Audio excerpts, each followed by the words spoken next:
읽어드린 말씀으로 구원의 완성이라는 제목으로 하나님 말씀 전하기를 소원합니다. 하나님께서 당신의 구원을 예수 그리스도와 성령 하나님으로 말미암아 완성하셨죠. 오늘부터 호세아서 말씀을 집중적으로 들어갈 것입니다. 제가 목회를 하면서 주일 예배 때 구약에 있는 성경 말씀을 준비하는 건 사실 처음이에요. 사실 그 이유는 주일 예배만큼은 신약에 특히 바울 서신이 기록된 그리스도 예수의 복음의 진수에 대해서 함께 누리길 소원했기 때문에 특별한 경우를 제외하고 웬만하면 항상 신약 특히 바울 서신을 가지고 말씀을 전했거든요. 그런데 호세아서를 말씀을 이렇게 묵상하고 준비된 계기가 무엇이었냐면은 바로 죄와 구원이라는 부분입니다. 죄와 구원. 톨스토이라는 작가가 있죠. 이 톨스토이라는 작가가 죄와 벌이라는 책을 썼어요. 죄와 벌. 자신의 어떤 사상을 정당화하기 위해서 고리대금업자 할머니를 죽이게 되죠. 그래서 그 사상이 자기에게 입증되었다고 생각했지만 그 죄책감에 시달리게 돼요. 그러다가 어떤 한 청년을 만나서 그 죄책감이 무엇인지 발견하게 되고 그 죄책감의 대가로 감옥에 가는 대충 그런 내용이라고 말씀드릴 수 있어요. 죄를 지었으면 그 결과, 그 대가는 반드시 있다는 것이죠. 이 땅에서 하나님을 모른 채 하나님께 단절된 삶을 사는 자의 죄는 그 결과는 죽음밖에 없어요. 그러나 우리에게 하나님 아버지께서 구원을 허락해 주시로 말미암아 죄의 삭슨 사망이 아니라 그리스도 예수로 말미암아 영원한 생명을 얻게 되었다고 말하고 있죠. 특히 이 호세아서는 이스라엘 백성들의 범죄를 낱낱이 기록해 있는 장면 말씀입니다. 이 말씀들은 또 우리에게도 너무나도 접목되고 있는데요. 사랑하는 주은혜 교회 성도 여러분, 오늘 이 시간 저와 여러분들이 이 말씀을 가지고 우리의 죄가 무엇인지 그리고 우리를 구원하신 성삼위 하나님의 긍휼과 은혜와 사랑이 얼마나 크고 놀라운지 날마다 확인하셔서 여러분들의 삶 가운데 날마다 그리스도 예수로 살 수 있는 은혜가 있게 되시기를 간절히 축원드립니다. 서론 보시겠습니다. 호세아서는 율법적 공의가 중시되었던 구약시대에서 신약시대의 복음적 사랑에 가장 근접한 메시지를 전한 구약 선지서로 호세아서는 당대 북이스라엘 백성들의 삶 전반에 뿌리 깊게 숨어있던 타락과 범죄 행태를 구체적으로 또 반복적으로 지적하고 또 그에 마땅한 심판을 수없이 반복합니다. 그러나 그 어떤 선지서보다도 간절하게 회개를 권유해요. 호세아서를 읽다 보면은 하나님의 사랑이 무엇인지 알 수 있거든요. 그러나 다른 구약 성경을 보면 항상 이스라엘의 범죄와 하나님의 심판에 대해서 기록되어 있어요. 오늘 저와 여러분들이 이 호세아서를 통해서 이스라엘 백성들의 죄가 무엇인지 그리고 우리의 죄가 무엇이었는지 확인하시고 하나님의 사랑을 확인하셔서 하나님께 돌아가는 회개의 축복이 임하게 되시기를 간절히 축원드립니다. 특별히 이 호세아서는 호세아 선지자와 그의 아내 고멜과의 관계, 즉 부부의 관점을 비유로 하나님께 대한 이스라엘의 배반과 이스라엘에 대한 하나님의 사랑을 증거한 선지서예요. 하나님께 대한 이스라엘의 배반과 동시에 이스라엘에 대한 하나님의 사랑이 동시에 기록되어 있다는 것이죠. 우리 인간들은 날마다 주님을 배반하지만 우리 하나님은 날마다 우리를 사랑하신다라는 말씀이죠. 성경에서 부부는 하나님께서 맺어주신 것입니다. 그 어떤 이유로도 그 관계를 파기할 수 없지만 음행, 곧 간음한 것만을 예외로 하여 이혼을 허용한 것도 이러한 사실에 잘 드러나요. 그러나 본문 말씀은 이러한 원리마저 초월하는 하나님이 끝없는 사랑을 묘사해 주고 있습니다. 여기서 하나님은 음란하여 아내가 될 자격이 없는 여인을 아내로 삼은 큰 은총을 베푸셨지만 아내의 불성실하고도 그리고 음란한 행위로 인해 배신당한 남편의 이미지로 묘사되고 있죠. 희생적 사랑이 큰 만큼 이미 뒤따르는 배신감과 상실감은 너무나 큰 것이라는 것입니다. 호세아 2장 2절에 보면 그는 내 아내가 아니요 나는 그의 남편이 아니라 라는 표현으로 하나님의 마음을 생생하게 묘사됩니다. 이러한 음란 아내를 향한 일반적인 남편의 태도는 두 가지로 나뉠 수 있어요. 당시 사회에서 두 가지로 나뉠 수 있는데 하나는 이혼 증서를 써주고 자신과 아무런 관계가 없는 자로 만드는 법적 조치를 취하는 것이에요. 이혼해서 이제 나는 너랑 아무런 관계가 없어.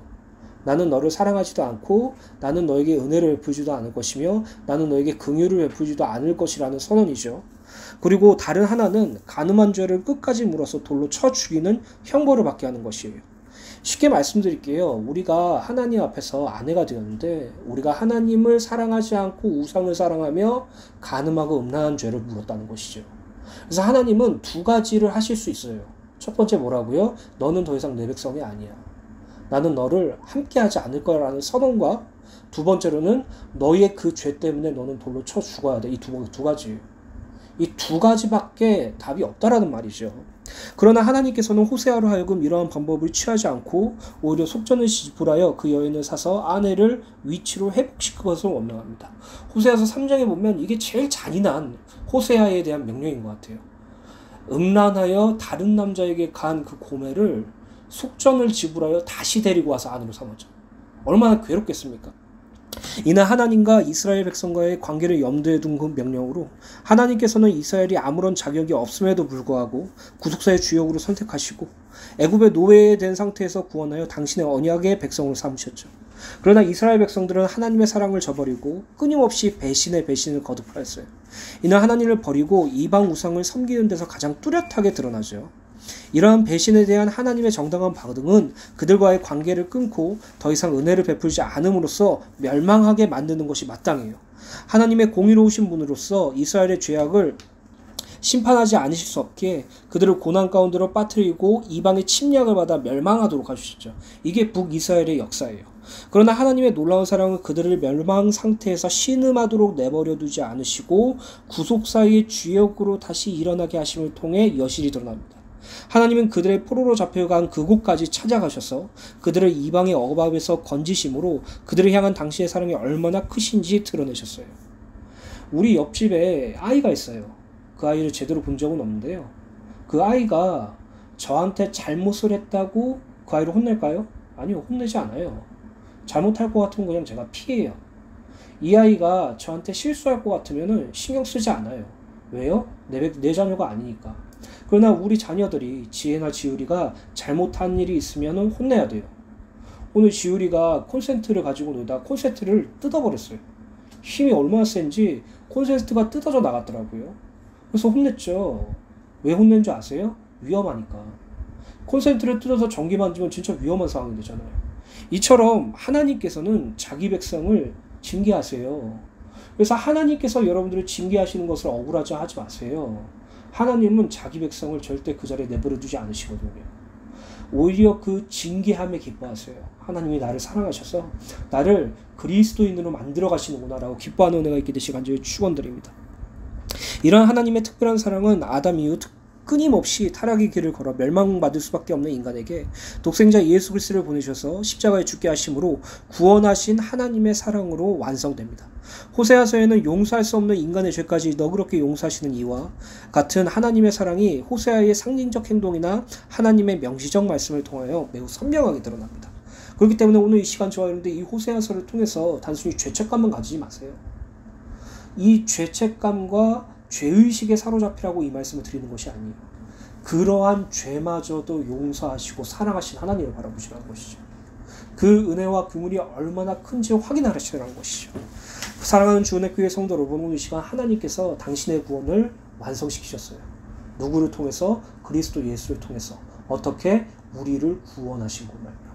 성령 하나님이 우리와 함께 하신 것 말미암아 당신의 구원을 완성하셨어요. 언제? 허물과 죄로 죽었을 때, 사단의 종로를 타며 육체와 마음에 원하는 것을 했을 때, 하나님 앞에서 심판대에 서면 진노받을 것밖에 없는 우리 존재에게 우리가 죄인이었을 때, 원수되었을 때, 그때 하나님께서 당신의 구원을 완성하셨다는 사실을 기억하시길 예수님의 이름으로 간절히 축원드립니다. 그래서 이 호세아서를 앞으로 이제 계속 나갈 건데 이 말씀을 통하여 성삼위 하나님의 구원이 회복되는 은혜가 있게 되시기를 예수님의 이름으로 간절히 축원드립니다.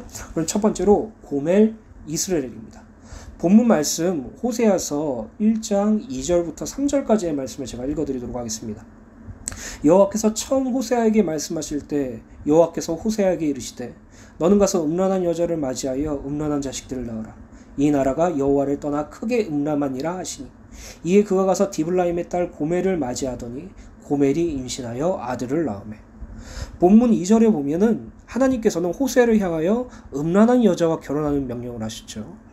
여기서 음란한 여자를 원어로 보면 음란이 습관화된 여인, 즉 창녀로 해석합니다. 하나님께서 호세아에게 맨 처음 주신 말씀은 그의 메시지를 이스라엘에게 선포하는 명령이나 그가 호세아를 선지자로 선택했던 사실이 아니에요.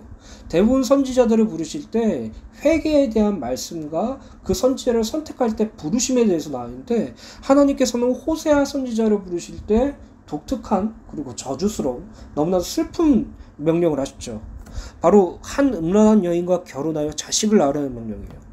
이것은 참으로 이해할 수 없는 명령이죠. 그 이유는 선지자가 창녀와 결혼한다는 것은 참으로 납득하기 어렵기 때문이에요. 성경 레위기서에 보면은 대제사장은 절대로 창녀와 결혼할 수 없다라고 나와 있거든요. 물론 선지자인 호세아는 대제사장이 아니지만 하나님의 말씀을 선포하는 자로서 창녀와 결혼할 수 있겠습니까?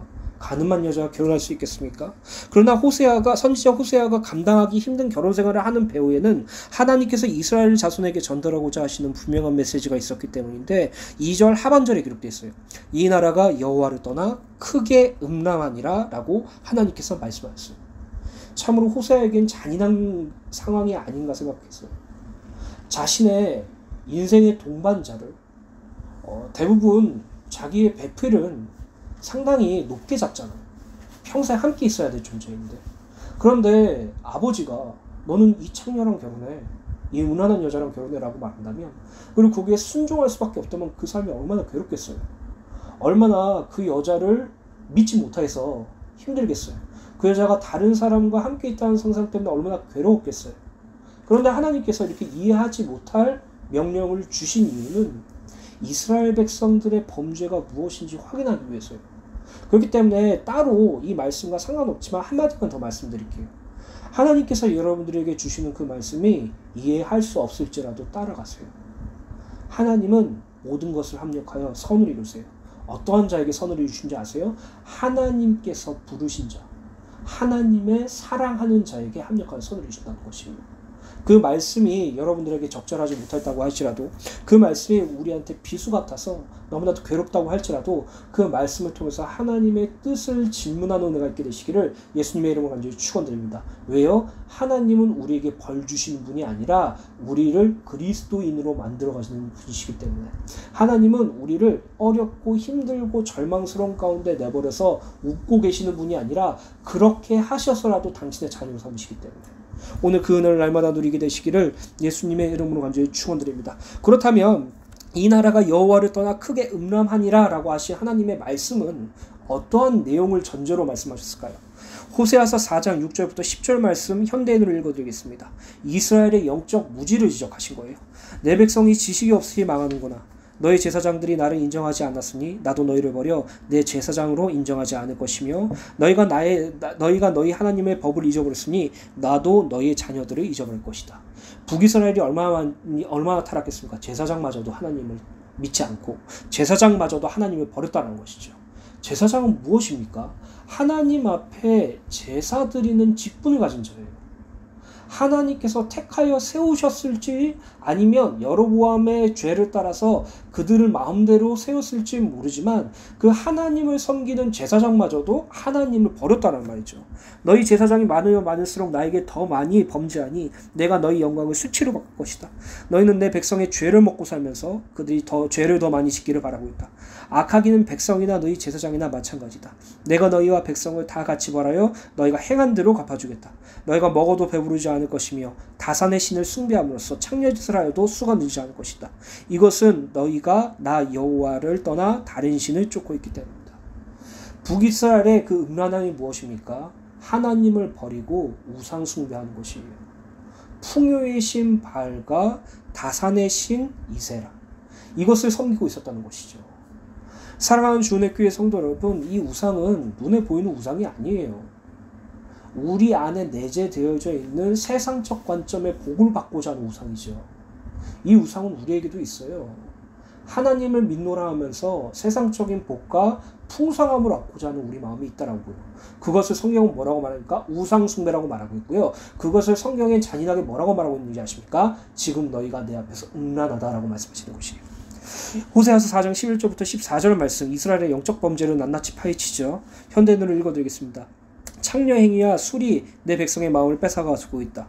그들이 나무 우상에게 묻고 그 나무 막대기는 그들이 알고 싶어하는 것을 말해준다. 그들은 음란한 정신에 미혹되어 창녀짓을 하고 그들의 하나님을 떠났다. 그들이 산꼭대기에 제사를 지내고 산언덕 참나무와 버드나무와 상수리나무 그늘이 아름다움으로 그 그늘 아래서 분향하고 있다. 그러므로 너희 딸들이 창녀짓을 하고 너희 며느리들이 간음하는구나. 너희 딸들과 며느리들이 그런 짓을 하여도 내가 그들을 벌하지 않을 것이다. 이것은 남자들도 이방 신녀의 창녀와 함께 놀아나고 그들과 함께 희생제물을 드리기 때문이다. 그래서 깨달음이 없는 백성은 패망할 것이다. 하나님께서 북이스라엘을 향해서 음란한 백성이라고 말하신 이유는 여호와를 아는 지식이 없기 때문에, 우상 숭배 속에 있었기 때문에, 그 우상 숭배가 팽배했기 때문에. 얼마나 팽배하냐. 여기 보시면 제사장마저도 우상 숭배를 하고 있고, 여기 있는 모든 백성들은 하나님께 제사 드리는 것이 아니라 이방 우상들에게 제사를 드리고 있기 때문에 하나님께서는 이 이스라엘 백성, 이 북이스라엘 백성들이 음란하다라고 말씀하고 있어요. 그거를 고멜을 통해서 호세아 선지자를 깨닫게 하시는 거죠. 오늘 말씀을 통해서 우리에게 깨닫게 해주심과 같은 것처럼요. 그래서 하나님께서는 이 음란한 여자 고멜을 통해서 자녀를 낳으라고 하셨는데, 이 호세아를 통해서 낳은 아이가 3명입니다. 첫째 장자 아들, 둘째 딸, 셋째 아들이죠. 그 중에 호세아의 장자는 이스라엘입니다. 보면 호세아서 1장 4절부터 5절 말씀 읽어드릴게요. 여호와께서 호세아에게 이르시되 그의 이름을 이스라엘이라 하라. 조금 후에 내가 이스라엘의 피를 예후의 집에 갚으며 이스라엘의 족속 나라를 패할 것임이라. 그날에 내가 이스라엘 골짜기에서 이스라엘의 활을 꺾으리라 하시니라. 하나님께서는 호세아의 자녀의 이름을 친히 지어주셨어요. 보통 하나님께서는 자기 자녀, 그러니까 부모가 자녀의 이름을 지을 때 특별히 하나님께서 지어주시지 않으셨어요. 특별한 경우를 제외하고는, 이삭이나 이런 부분들, 이스라엘이나 이런 부분들을 제외하고는 거의 부모가 자녀의 이름을 지었죠. 근데 하나님께서 마치 아브라함에게 너의 아들 이름을 이삭이라 하라라고 하신 것처럼 호세아의 아들과 아들들과 딸들에게 이름을 지었어요. 얼마나 영광스러워요. 그렇죠? 하나님께서 직접 지어주신 이름이잖아요. 만약 우리 자녀들이 하나님께서 직접 지어주신 이름이라면 너무나도 감사할 거예요. 근데 하나님께서 이름을 지으셨는데 그 이름 내용들이 너무나 이상해요. 장자 이스라엘부터 봅시다.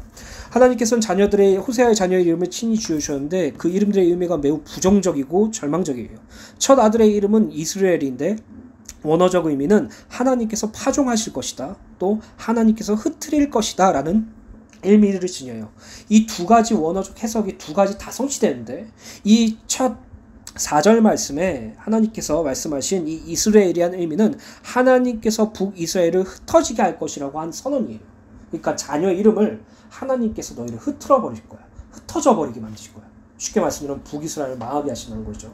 그렇다면 북이스라엘을 어떻게 흩으시겠느냐라고 말씀하실 때 두 가지를 주셨어요. 첫 번째는 무엇이냐? 예후 왕조의 멸망. 현재 있는 여로보암 2세가 속해 있는 그 왕조가 멸망할 것을 선언하고, 그리고 북이스라엘이 멸망할 것을 두 가지를 선언하셨죠. 그렇다면 이스라엘의 피를 예후의 집에 갚을 것이며 라는 말씀이 4절에 기록되어 있는데, 이 말씀이 바로 예후 왕조의 멸망을 선언하는 것이거든요. 이스라엘이라는 이름에 또 다른 의미가 하나가 더 있어요.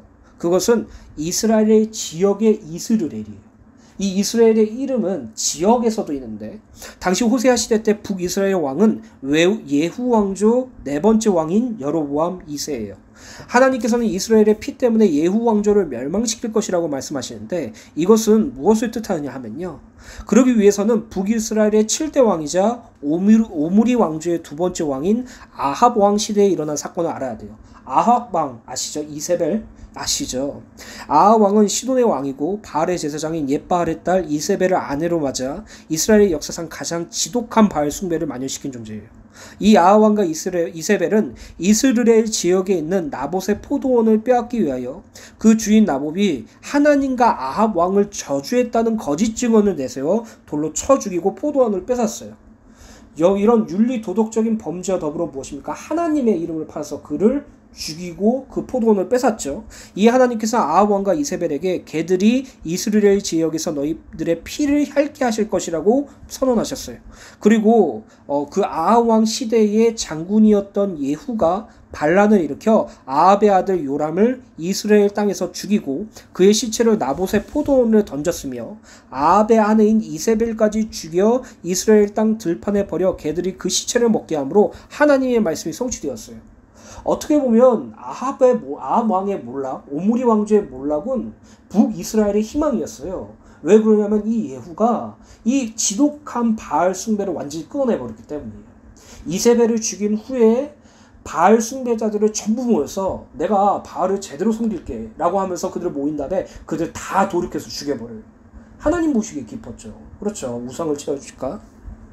예후는 이에 그치지 않고 아합의 남은 자손을 모조리 살육하고 아합과 이세벨의 비호 아래 점점 더 그 세력을 더한 바알 숭배자까지도 다 숙청하였어요. 그러나 북이스라엘에서 바알 우상을 모조리 쫓아낸 예후 역시도 하나님의 말씀을 지키지 않았고 여로보암의 죄에서 떠나지 못하였어요. 하나님께서는 또다시 여로보암의 죄와 우상숭배에 빠지게 한 예후의 집, 이 예후 왕조에게 피를 갚을 것, 멸망시킬 것이라고 말씀하시는 것이에요.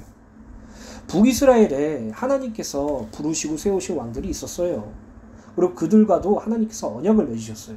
너희들이 나의 말씀과 율법을 준행하고 섬기면 내가 너희들을 끝까지 보존하고 너희들과 함께 있겠다고. 하지만 북이스라엘의 19대 왕 중에 제대로 하나님을 섬긴 존재가 단 한 명도 없었어요. 이게 얼마나 저주스러운 줄 아세요? 그렇다면 남유다 한번 생각해봅시다. 남유다 왕국과 북이스라엘 왕국이 나눠졌음을 지난주에 확인했죠. 남유다는 유다 지파와 베냐민 지파만 있었어요. 그렇죠? 그 외에 모든 지파는 다 북이스라엘 속에 있었어요. 물론 레위 지파는 자신들의 땅이 없고 기업이 없었기 때문에 하나님의 제사장으로서 있었다는 것만 기록되어 있었습니다. 그럼 다 떠나서 9지파, 유다 지파와 베냐민 지파, 그 레위 지파를 제외한 9지파가 다 북이스라엘에 몰려 있었다는 것이죠. 그 북이스라엘이 19대 왕을 섬기면서 단 한 번도 하나님을 찾지 않았어요. 우상 숭배했어요. 이게 얼마나 심각한 건지 아시겠죠? 이게 얼마나 무서운 범죄인지 아시겠죠? 그래서 예후 왕조가 어떻게 몰락되었냐면은 열왕기하 10장 28절부터 31절입니다. 예후가 이와 같이 이스라엘 중에서 바알을 멸하였으나 이스라엘의 범죄를 하은 느밧의 아들 여로보암의 죄 곧 베델과 단에 있는 금송아지를 섬기는 죄에선 떠나지 아니하였더라. 여호와께서 예후에게 이르시되 내가 나보기에 정직한 일을 행하되 잘 행하여 내 마음에 있는 대로 아합의 집에 다 행하였은즉 내 자손이 이스라엘 왕위에 이어 4대를 지내리라 하시니라. 그러나 예후가 전심으로 이스라엘 여호와 하나님의 율법을 지켜 행하지 아니하며 여로보암이 이스라엘에게 범하게 한 그 죄에서 떠나지 아니하였더라. 이게 얼마나 대물림되는지. 그 북이스라엘의 첫 왕인 여로보암이 세운 베델과 단에 세운 그 금송아지가 그들의 끝까지 죄의 올무가 되어서 하나님을 제대로 섬기지 못했다니까요. 그리고 하나님께서는 북이스라엘이라는 이름을 통하여서 이 북이스라엘의 멸망을 선언하셨는데요. 5절 말씀, 본문 5절의 말씀 보면 이스라엘 골짜기에서 이스라엘의 활을 꺾으리라 라고 말씀하셨죠. 여기서 이스라엘에서 활을 꺾을 것이라는 이 활은 성경에서는 이 활을 전쟁의 힘 또는 권력으로 나타내는 표현으로 사용되는데 이스라엘의 활을 하나님께서 꺾으신다는 말은 이스라엘이 전쟁에서 패배하거나 혹은 군사적 경제적으로 완전히 무력해질 것이라는 것을 뜻합니다.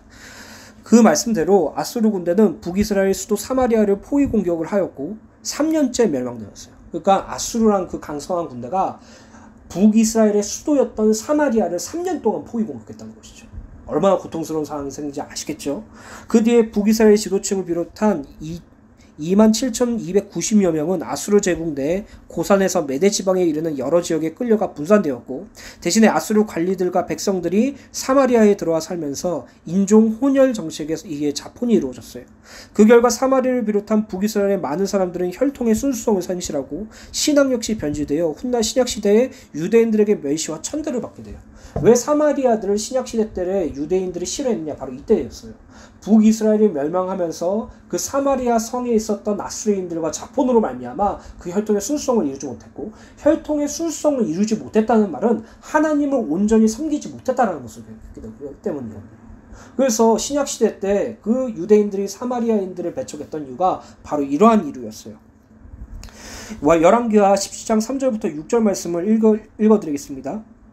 유다의 왕 아하스 제12년에 엘라의 아들 호세아가 사마리아에서 이스라엘 왕이 되어 9년간 다스리며 여호와께서 보시기에 악을 행하였으나 다만 그전 이스라엘 여러 왕들과 같이 하지는 아니하였더라. 아수르의 왕 살만에셀이 올라오니 호세아가 그에게 종이 되어 조공을 드리더니 그가 애굽의 왕 소에게 사자들을 보내고 해마다 하던 대로 아수르 왕에게 조공을 드리지 아니하매 아수르 왕이 호세아가 배반함을 보고 그를 옥에 감금하여 두고 아수르 왕이 올라와 그 온 땅에 두루 다니고 사마리아로 올라와 그곳을 3년간 에워쌌더라. 호세아 제9년에 아수르 왕이 사마리아를 점령하고 이스라엘 사람을 사로잡아 아수르에 끌어다가 고산 강가에 있는 할라와 하볼과 메대 사람의 여러 고을에 두었더라. 하나님께서는 호세아 선지자의 장자 이스를에 하나님께서 흩으실 것이다 라는 말씀을 이렇게 선취하셨던 것이죠. 그들을 도와주지 않으셨어요. 그들의 왕국이 멸망되어도 그들이 인질로 끌고 가여도 그 사마리아 성에 자폰이 이루어져서 유대인의 혈통과 하나님을 온전히 섬기지 못했음에도 불구하고 하나님은 그들을 내버려 두셨어요. 그렇게 하시겠다라고 말씀하시는 것이죠. 그래서 1대지 마지막 열왕기하 17장 21절부터 23절 현대를 읽어드리겠습니다. 여호와께서 다윗의 나라를 찢어 놔주셨을 때 이스라엘 사람들은 느밧의 아들 여로보암을 자기의 왕으로 삼았다. 그러나 여로보암이 그들의 죄의 길로 인도하여 여호와를 떠나게 하였으므로 그들은 여로보암을 본받아 그가 행한 악을 그대로 행하고 그 죄에서 떠나지 않았다.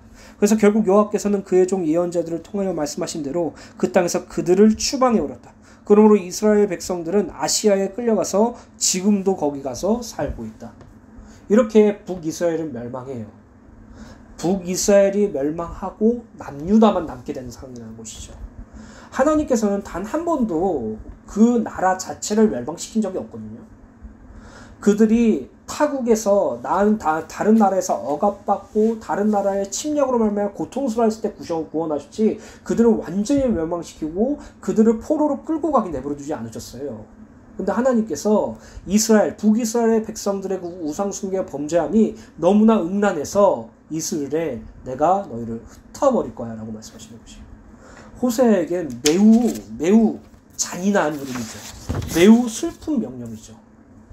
거기에 끝나지 않습니다. 두 번째로 로루하마입니다. 본문 호세아서 1장 6절부터 7절 말씀을 읽어드리겠습니다. 고멜이 또 임신하여 딸을 낳음에 여호와께서 호세아에게 이르시되 그의 이름을 로루하마라 하라. 내가 다시는 이스라엘 족속을 긍휼히 여겨서 용서하지 않을 것임이라. 그러나 내가 유다 족속을 긍휼히 여겨 그들의 하나님 여호와로 구원하겠고 활과 칼이나 전쟁이나 말과 마병으로 구원하지 아니하리라 하시니라. 하나님께서는 호세아의 둘째 딸에 또 이름을 지어주셨죠. 로루하마라고. 근데 이 로루하마를 이따가 좀 자세하게 살펴보시면 하나님께서 너희들에게 긍휼을 베푸지 않겠다라는 의미가 가지고 있어요. 그리고 더 속상한 사실은 무엇인지 아십니까? 나는 북이스라엘 너희들에게 긍휼을 베풀지 않을 거야. 그런데 남유다는 긍휼을 베풀 거야. 나 그들을 구원할 거야. 근데 이 구원은 너희들이 생각하는 칼이나 창이나 말이나 마병으로 하는 구원이 아닐 거야. 북이스라엘 너희에게는 긍휼히 여기지 않아서 구원하지 않을 거지만 남유다는 구원해 줄 거야 라고 말해주는 것이에요.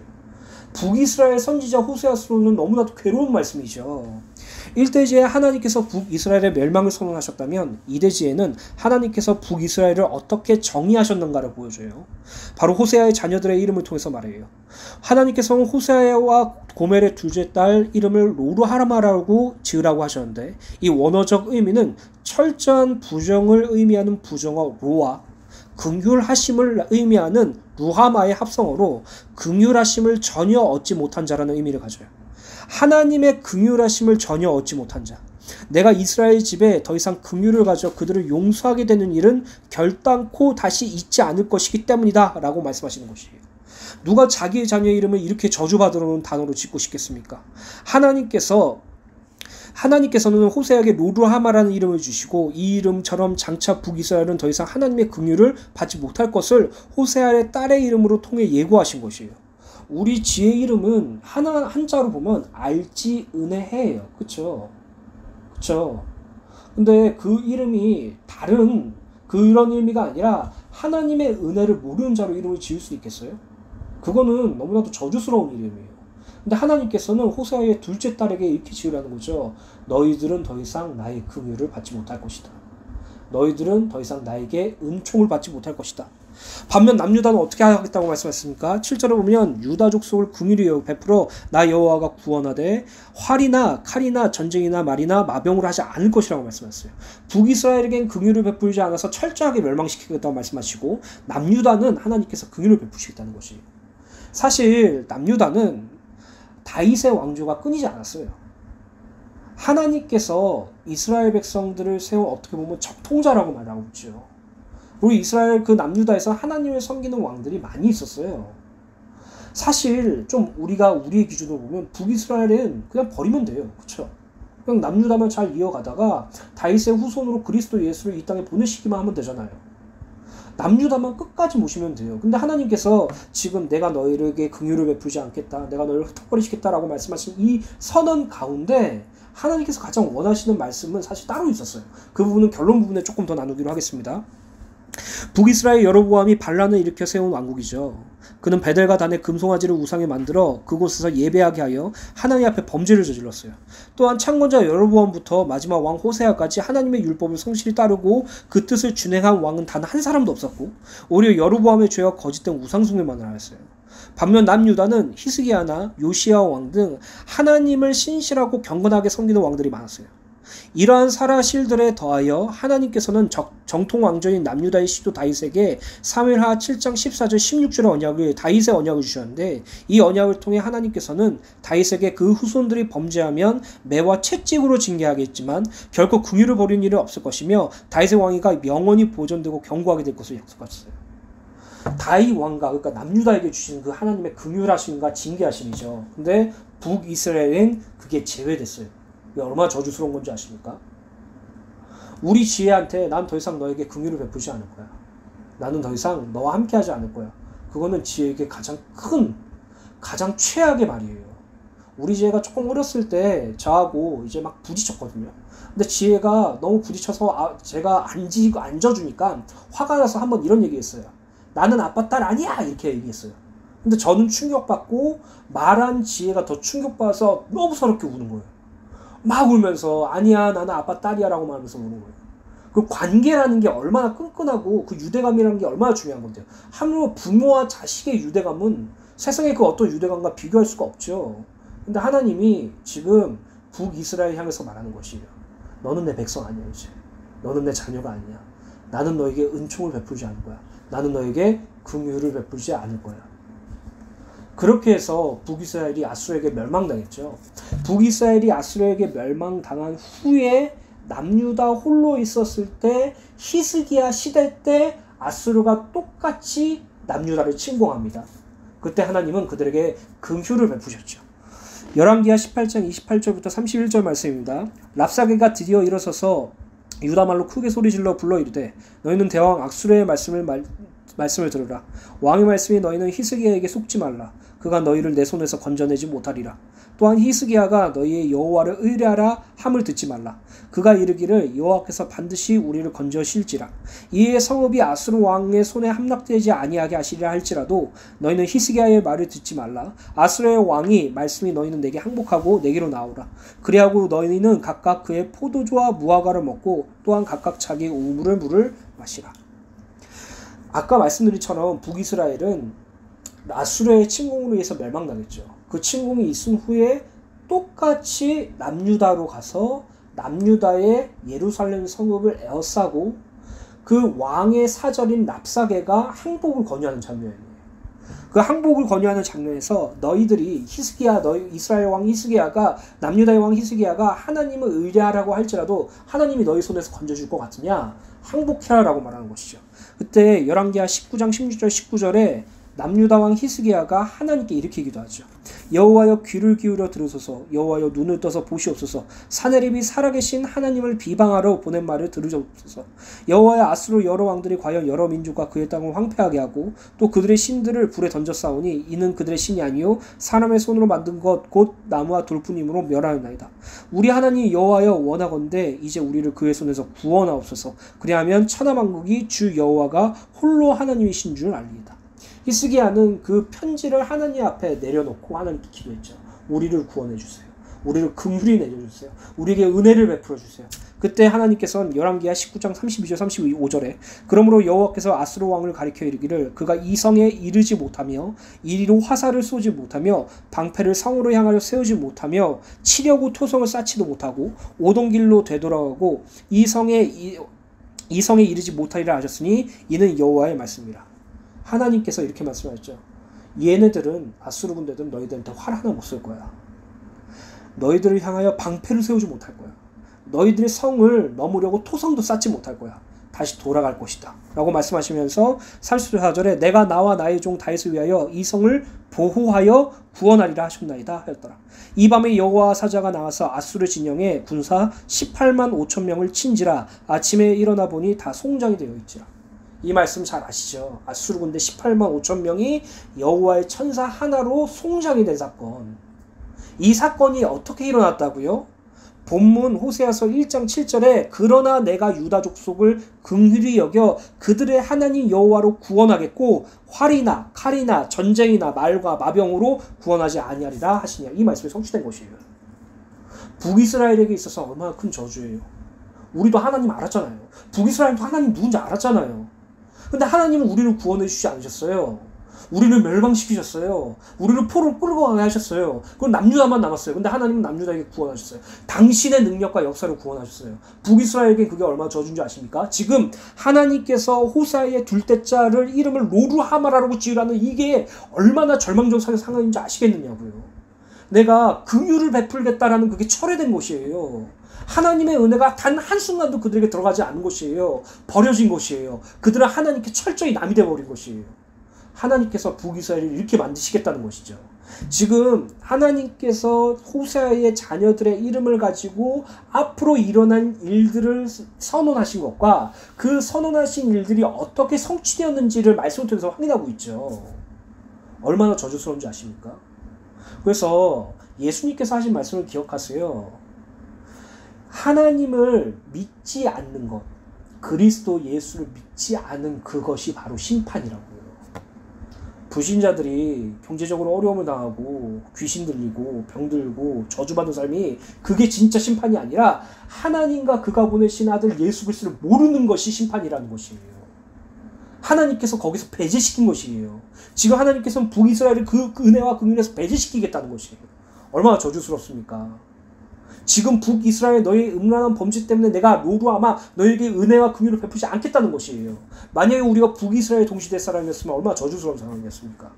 그뿐이니까 호세아의 셋째 아들을 이름을 로암미라고 지었죠. 본문 말씀은 호세아서 1장 8절부터 9절입니다.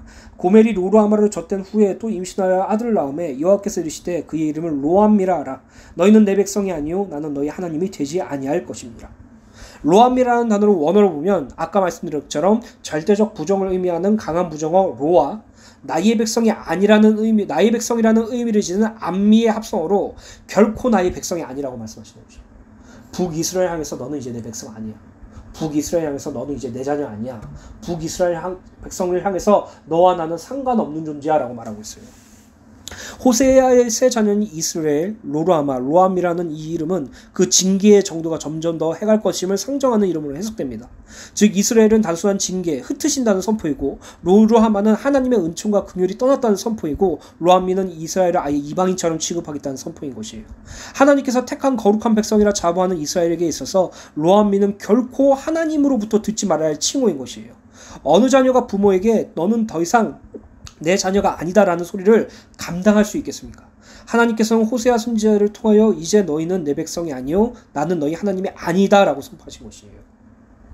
하나님을 아는 존재인데 그렇다면 하나님께서 북이스라엘 백성들을 미워하고 싫어해서 내가 너희들을 너무나 미워해서 이렇게 하는 거야 라고 말씀하시는 거예요? 아니에요. 항상 그 말씀을 기억하세요. 이 백성이 나를 떠나 심히 음란합니다. 심지어 그 19대의 왕이 흘러가는 동안 그 수많은 선지자들과 예언자들을 그들에게 보내서 하나님께 돌아오라고 몇 번을 선포나 하셨는데 사실 호세아 선지자에 있었던 동시대에 있었던 선지자가 아모스 선지자였어요. 그 아모스 선지자는 호세아 선지자랑 같이 활동이 겹치긴 하지만 호세아보다 좀 더 앞서서 말한 선지자였거든요. 그 아모스 선지자를 통해서 북이스라엘의 타락, 윤리도덕적인 타락과 더불어 영적인 타락 모든 것을 다 지적하셨어요. 회개하라고 그렇게 말씀하셨는데 북이스라엘은 그 하나님의 말씀에 청종하지 않았어요. 무시했어요. 오히려 우상 숭배를 더욱더 심각하게 했죠. 여로보암의 죄에서 절대 떠나지 않았죠. 그래서 하나님은 북이스라엘 향해서 이스라엘 너는 내가 너희를 흩어버릴 것이다. 로루하마 너희들은 나의 긍휼을 얻지 못할 것이다. 로암미 너는 내 백성이 아니다 라고 선언하신 것이에요. 이게 사람의 범죄예요. 하나님을 떠났던 우리가 옛사람이었던 우리가 가지고 있던 범죄예요.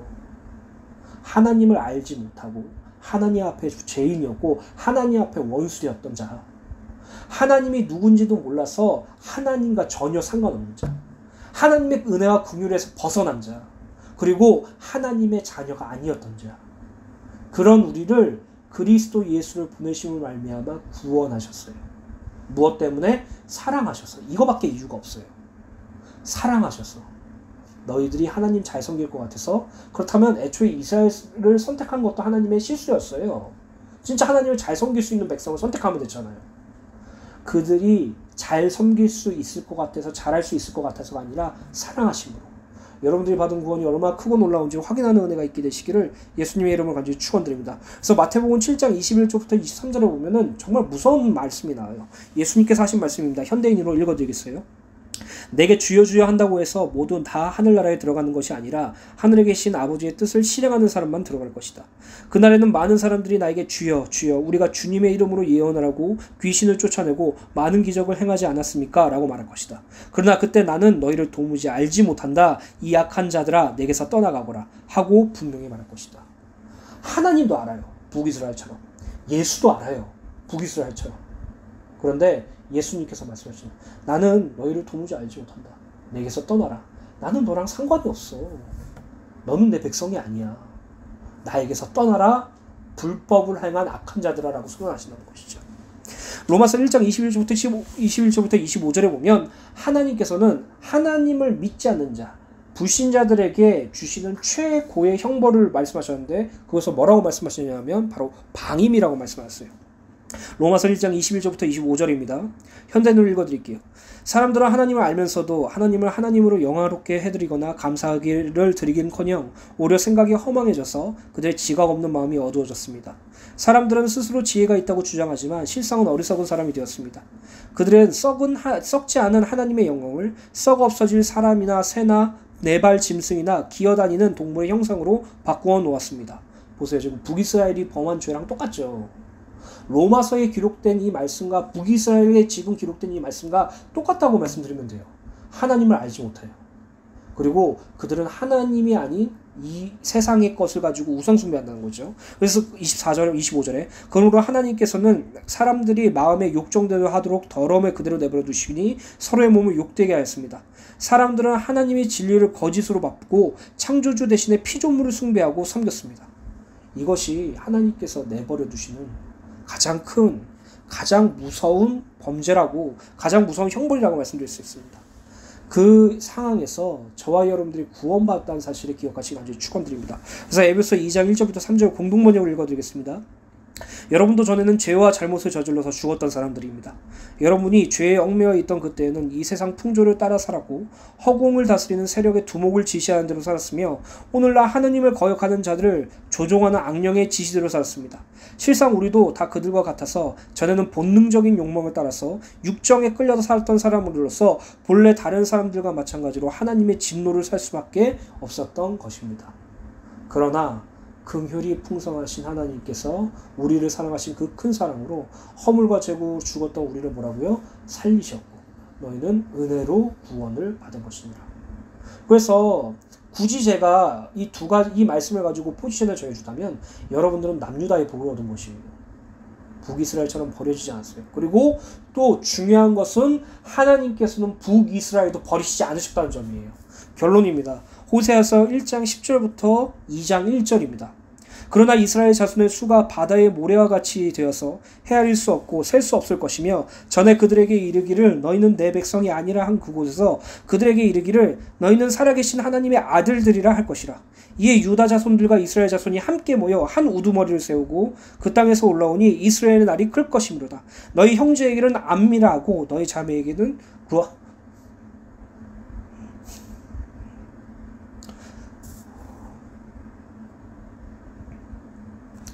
너희 형제에게는 암미라 하고 너희 자매에게는 루아마라 라고 말씀하셨죠.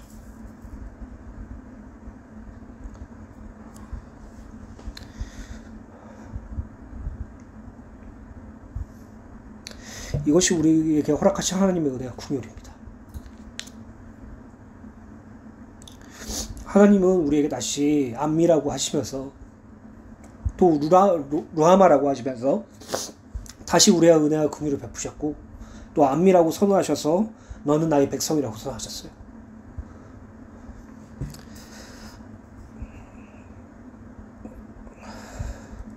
하나님,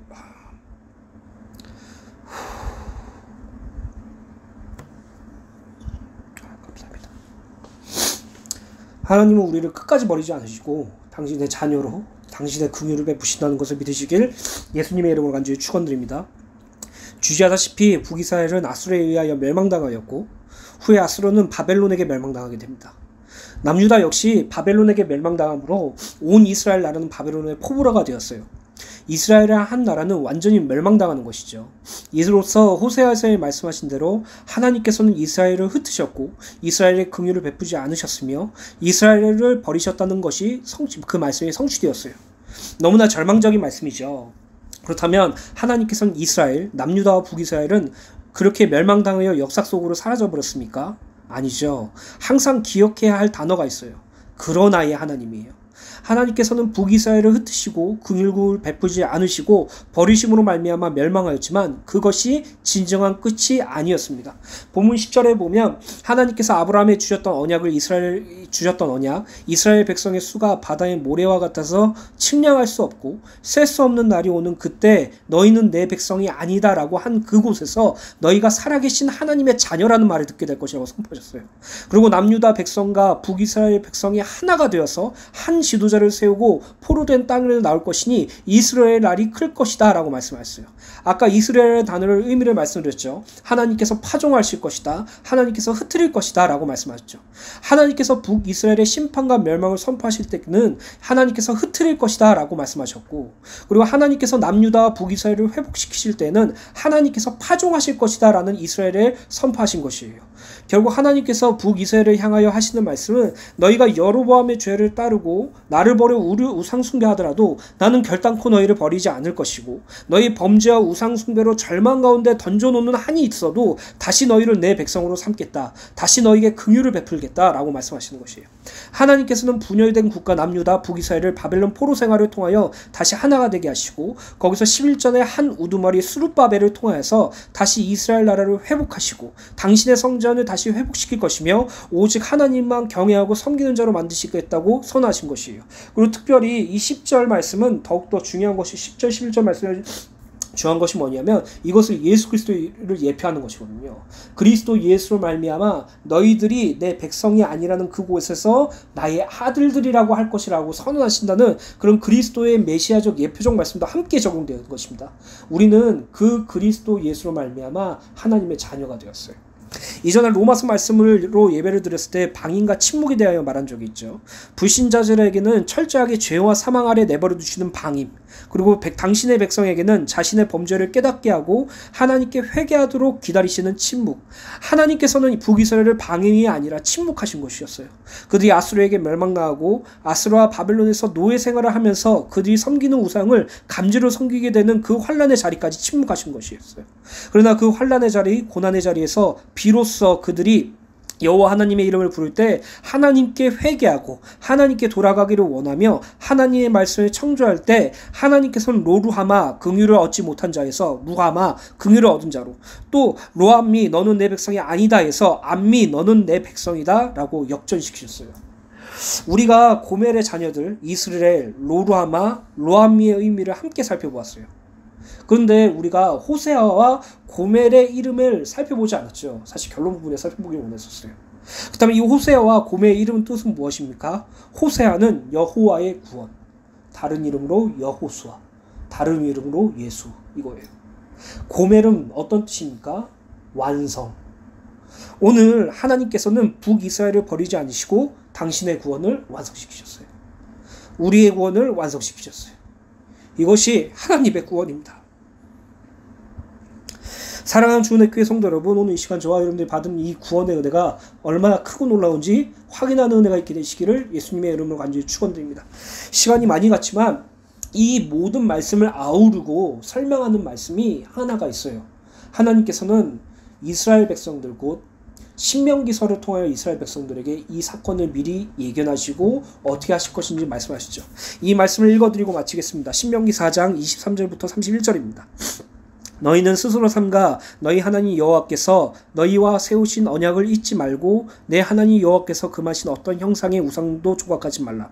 내 하나님 여호와는 소멸하시는 분이시요 질투하시는 하나님이시라.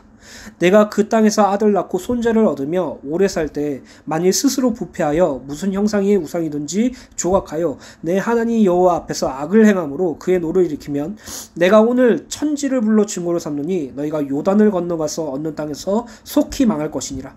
너희가 거기서 너희의 날이 길지 못하고 전멸될 것이니라. 여호와께서 너희를 여러 민족 중에 흩으실 것이요 여호와께서 너희를 쫓아보내실 그 여러 민족 중에서 너희 남은 수가 많지 못할 것이며 너희가 거기서 사람의 손으로 만든 바 보지도 못하며 듣지도 못하며 먹지도 못하며 냄새도 맡지 못하는 목석의 신들을 섬기리라. 그러나 내가 거기서 내 하나님 여호와를 찾게 되리니 만일 마음을 다하고 뜻을 다하여 그를 찾으면 만나리라. 이 모든 일에 내게 임하여 환난을 당하다가 끝날에 내가 내 하나님 여호와께로 돌아와 그의 말씀을 청종하리니 내 하나님 여호와는 자비하신 하나님이시니라. 그가 너를 버리지 아니하시며 너를 멸하지 아니하시며 내 조상들에게 맹세하신 언약을 잊지 아니하시리라. 이 은혜를 날마다 누리게 되시길 예수 간절히 축원드립니다. 우리가 얼마나 큰 긍휼과 은혜를 입었는지, 그리스도 예수로 말미암아 우리가 어떻게 구원 얻었는지 일주일 동안 정말 감사와 행복과 감격으로 묵상하는 은혜가 있게 되시길 예수님의 이름으로 축원드립니다.